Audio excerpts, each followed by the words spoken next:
Welcome to another special holiday bonus episode. Gather the family and enjoy this holiday story.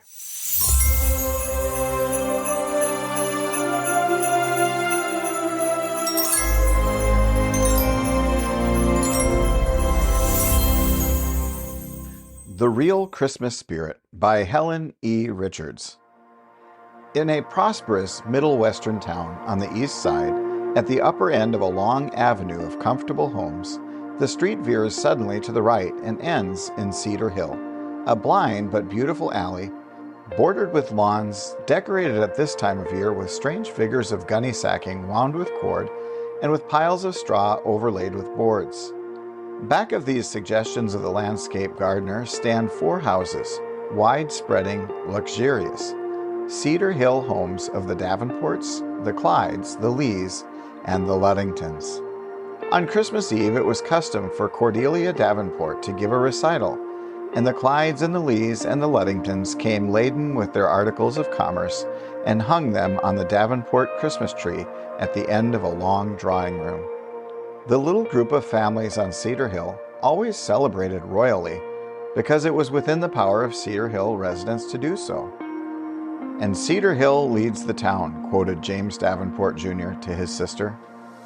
James Jr. was taller than his father, and he carried himself with a regal air in spite of his extreme youth. He drew down the library shades and flung himself into an armchair. "Sis, what do you say to going to Meredith's for programs? They have some gorgeous new leather things. I say white morocco with the Davenport coat of arms in gold and blue. How does that strike you? And mistletoe instead of holly. Bortz is taking orders now," supplemented Sis. "And I want Mother to try that new caterer on West 5th. They say he is so much better than—" She stopped suddenly and looked up at James with a startled expression. Both listened intently. They heard the voice of their mother talking to James Sr. in the music room. "It isn't right, James, with all the financial reverses you have suffered this year and all the calls there are for charity, that we should spend so lavishly. I shall never forget how nearly we came to losing the old home itself. We ought not to have any recital at all." "No recital?" James Sr. gasped. "What will the Luddingtons say?" he cried. "The Luddingtons can be thankful that they live in well-favored America and not in starving Germany." James Jr. slipped from his chair and caught his sister's arm. "What is it?" he whispered. "What are they talking about?" "Hush." James Sr. was speaking again. "We can manage the recital, I think, Cordelia, and have something to give besides," he said in a low, generous voice. "Then we ought to give twice as much and go without the recital," insisted Mrs. Davenport. "It would be positively wicked for us to have the usual orgy of presents and feasting while there is such great need. The Davenports have always led. Let us lead now, in giving, in sacrifice." "What will the children say?" asked her husband suddenly. "Never mind what they say, James. They need just this kind of experience. They are spendthrifts, both of them. Jim Jr. hasn't the first notion of the value of money. And as for Sis, we've encouraged her in— Oh, well, never mind. We always had more than enough until the stock company failed. Perhaps it hasn't been best not to let them know about our worries," she added thoughtfully. Sis gazed at her brother solemnly.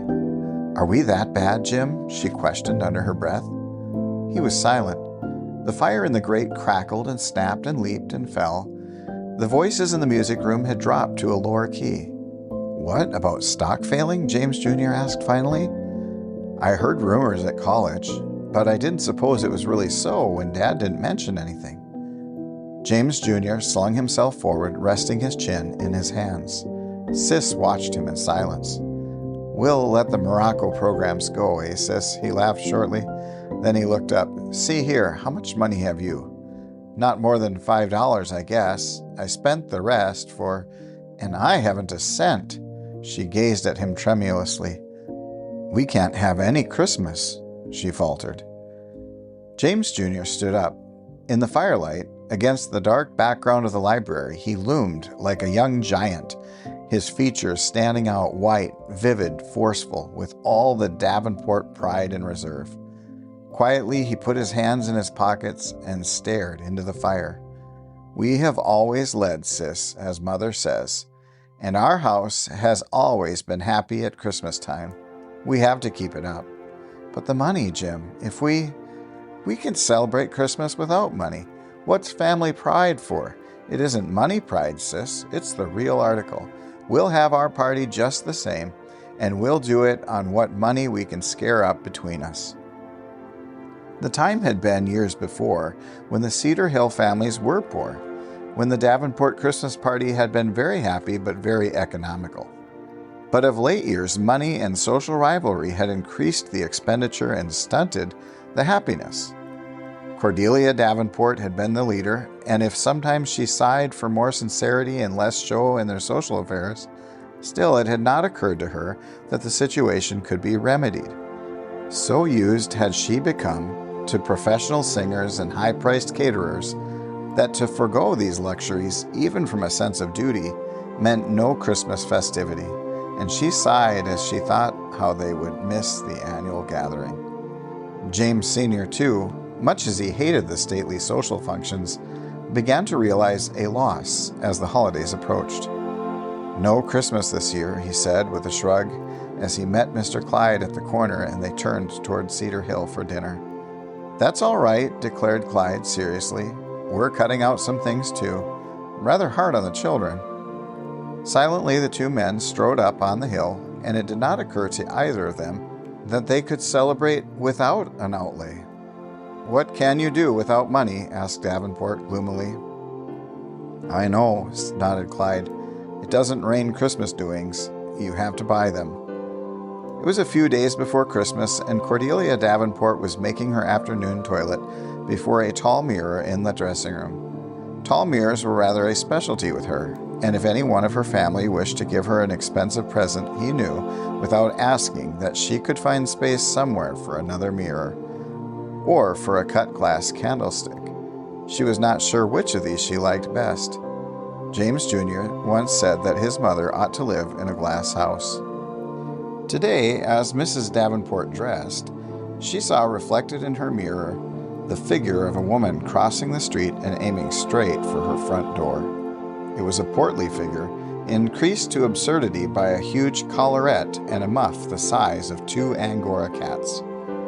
"Madam Luddington!" exclaimed Cordelia. "What can she possibly want?" This question did not imply that Madam's calls were infrequent, but merely that her movements were sometimes social maneuvers. The recent stricture in the Christmas expenditure of the Davenports altered the social opportunities. "It is so lovely of you to have us just the same as ever," Madam greeted Mrs. Davenport sincerely and cordially. "Just lovely. It's the true Christmas spirit. You don't know how we all appreciate it." Cordelia Davenport smiled vaguely. Was this sarcasm? She remembered uncomfortably the costly present she had received from Madam a year ago. "Yes," she parried pleasantly, "and the invitations are too delightful, so informal. I told Sis I hoped she would always come hereafter to deliver them. She is growing into a very charming young lady." "Yes," Cordelia assented. "I'm very proud of my girl. She is so trustworthy." What had Sis done? What had happened? But Sis was trustworthy. Mrs. Davenport said it over and over frantically to herself while she smiled at her guest. "We are all so delighted with your idea of entertaining us simply. It is so different." Madam Luddington's good faith was evident, but Cordelia could scarcely appreciate it. She was too much alarmed.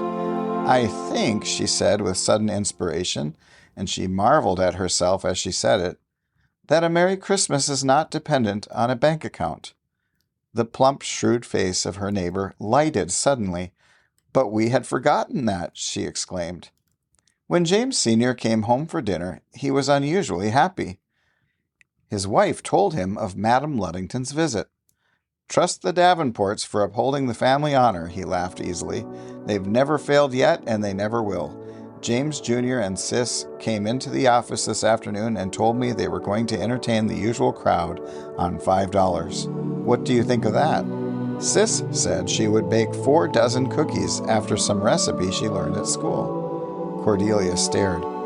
4 dozen cookies?" she cried. "They aren't expecting to feed Madam Luddington and the rest on cookies." James Sr. looked alarmed. This appalling deduction had not occurred to him, but relief at the attitude of his son and daughter had made him feel lighthearted. "Well, perhaps that isn't enough," he returned quickly. "Madam is a hearty eater," and they both laughed till they cried. "It will be perfectly awful," she sobbed, "to give those people cookies, but the children mean well." Then she dried her eyes and went to arrange her hair. But she stopped short in astonishment. "James," she called, "James, come here." Before them, where the long, broad mirror had hung, was a plain, bare wall, and near the center, in an inadequate attempt to fill the space, hung James Sr.'s shaving glass. Stuck to the wall with a pin was a bit of paper scrawled in the handwriting of Jim Jr. "Merry Christmas, folks," it challenged. They were disarmed. There was nothing to do but laugh and wonder. The little paper as much as said, "Don't ask any questions." James Sr. was silent for a space. "Cordelia," he said finally, "we've grown away, far away from the old simple good times. Perhaps the children can bring us back. Let's not worry about their plans. We can trust them. Let's be game." Mrs. Davenport gazed at him contemplatively, a slight smile beginning to curl about the corners of her mouth. "Why," she hesitated, "why, perhaps you're right." That night, when James Sr. came downstairs to dinner, he tripped on an innocent-looking yellow bag which stood on the lower step. By an agile leap, he saved his life and landed on the rug, while a little stream of lemons rolled across the polished floor. "There," muttered Jim Jr. to Sis in the dining room, "I forgot to take away that bag." A new faction had arisen at Cedar Hill, eager, inventive, at work for the preservation of a nearly lost holiday.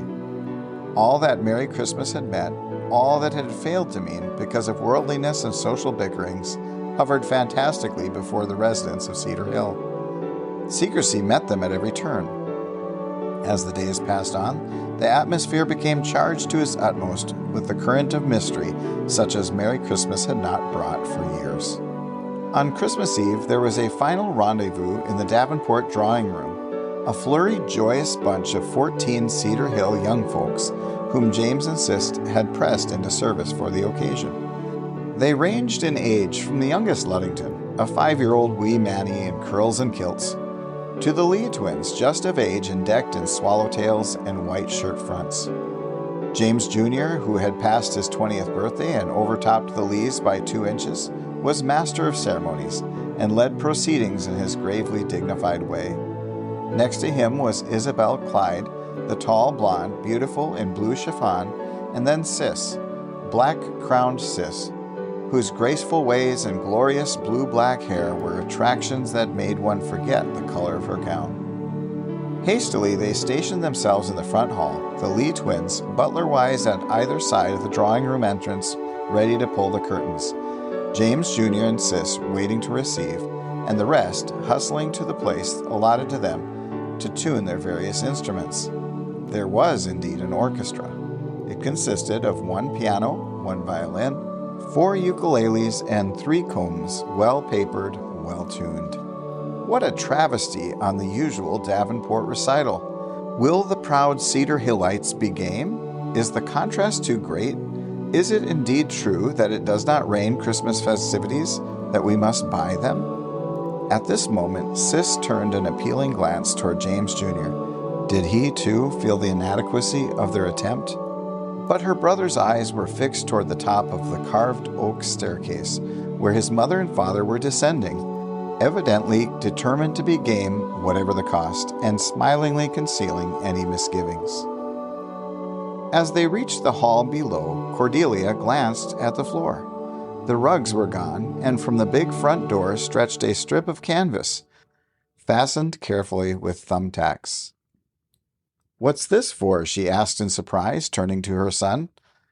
"We don't know, Mother," James Jr. told her with a grin. "Mr. Lee asked us to put it down." "Mr. Lee?" At that instant sounded a lugubrious thud on the front porch, followed by shouts of laughter.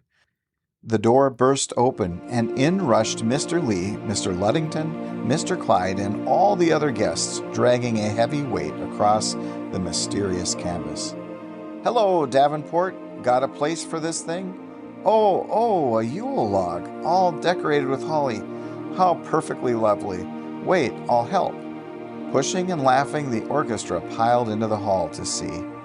"It ought to have come at sundown," explained Clyde, "but the invitation said 8 o'clock, so..." He gave a final heave, and the huge thing settled into place, and a festive fire was lighted. Never had the Davenport Christmas entertainment started in so unceremonious a fashion. The company stood about talking excitedly, and not till the old Yule log was actually beginning to kindle did they go upstairs to remove their wraps. Cordelia turned to Sis and James Jr. "It's going to be perfectly splendid," she said under her breath. "Your father and I almost worried, but they are taking it beautifully." The music had begun. The violin wailed, the combs buzzed. Sis seized her mother's arm and pointed. Cordelia Davenport gasped. Down the staircase came Mr. and Mrs. Lee, arm in arm, in solemnity unequaled.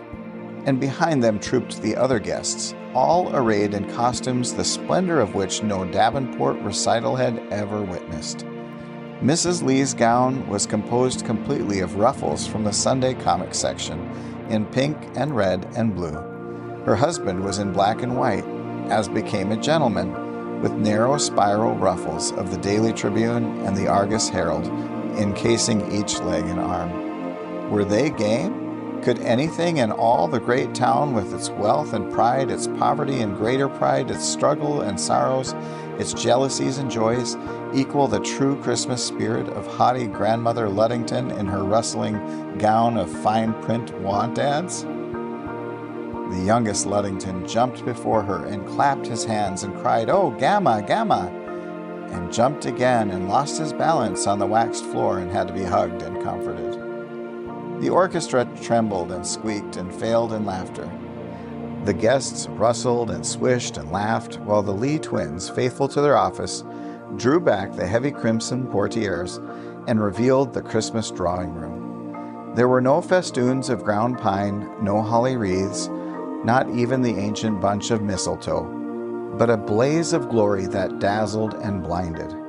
The walls were lined with plate glass mirrors, full length, expansive, reflecting in bewildering infinity, multiplying in 1,000-fold the candles burning in Cordelia Davenport's cut glass candlesticks.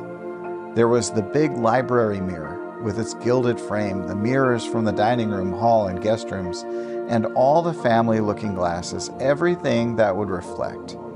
And in the center of the room, upon a tiny table, stood a diminutive Davenport Christmas tree, its tiny candles glittering and winking at their million reproductions reflected on every side. There were 50 Christmas trees. There were hundreds, thousands it seemed. There were 25 guests. There were 50. There were 100. And then the recital began with the opening chorus led by the Cedar Hill Junior 14, a quaint old Christmas carol they had learned at school. After the singing was over, Luddington turned to James Sr. "This is great," he cried. "Why didn't we ever do it before? What's this, Sis?" "Going to give these to me?" he went on comically. She had paused before him with a silver tray of tiny cards.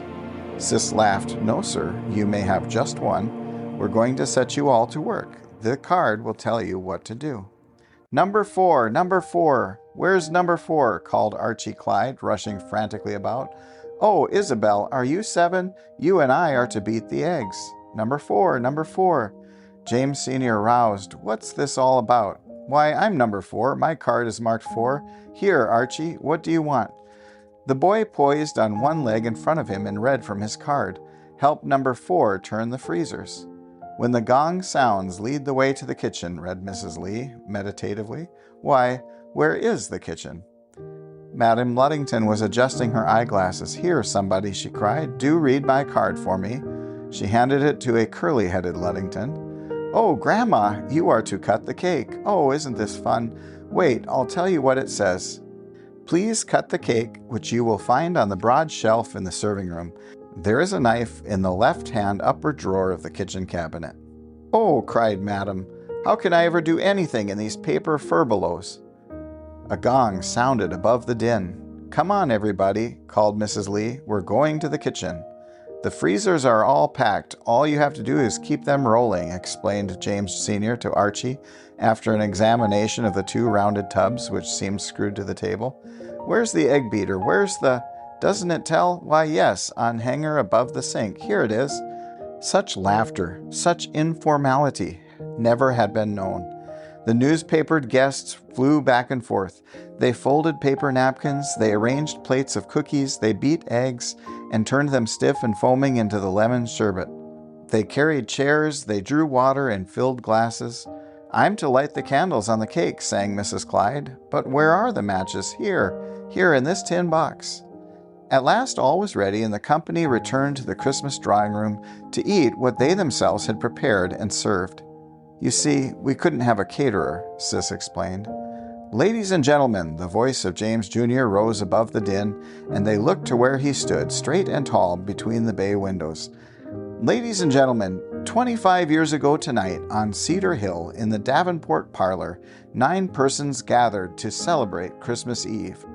On that night, a compact was made in the light of the Christmas candles, to the effect that so long as they were neighbors in sickness or in health, in adversity as well as prosperity, they would, unless unavoidably be prevented, spend each ensuing Christmas night together. Those 9 persons were Mr. and Mrs. Frank Clyde, Mr. and Mrs. Walter Lee, Mr. and Mrs. Eugene Luddington, Madam Luddington, and Mr. and Mrs. James Davenport.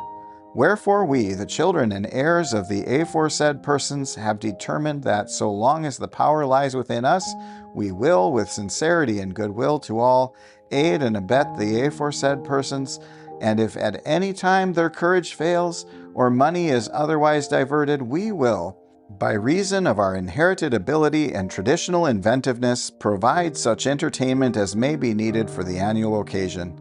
In token whereof we present you with this birthday cake, holding 25 candles, each one of which represents a single Christmas celebration during the past quarter century. And," he added with a grin, "as there are now 25 of us, including 2 guests, there is just 1 piece apiece with a candle for each." Cordelia Davenport's eyes glowed. She turned to her daughter. "Oh, Sis," she breathed, "how did you know? Who told you?" "Madam Luddington. And oh, Mother, she's been just the best help. She suggested the paper costumes, too. Do look at her." The old lady was shaking with laughter while she tried to repair a damaged paper flounce with pins. And then, at last, amid the clamor of tongues, there sounded distant, sweet chords. Intrigued, the guests sought the source. In the music room, the youngest Luddington, the little Manny in curls and kilts, stood by the grand piano looking at Sis. All the lanterns and candles but one had been extinguished. There was a sudden hush. Sis played the opening chord of Martin Luther's beloved children's hymn. Then the child turned and began to sing. "Away in a manger, no crib for a bed, the little Lord Jesus laid down his sweet head. The stars in the bright sky looked down where he lay. The little Lord Jesus asleep on the hay." Across the room where the singer gazed as he sang was a nativity illuminated by 3 candles. As the last notes died away into the night, there followed absolute silence. Christ had returned to Cedar Hill Christmas. The end.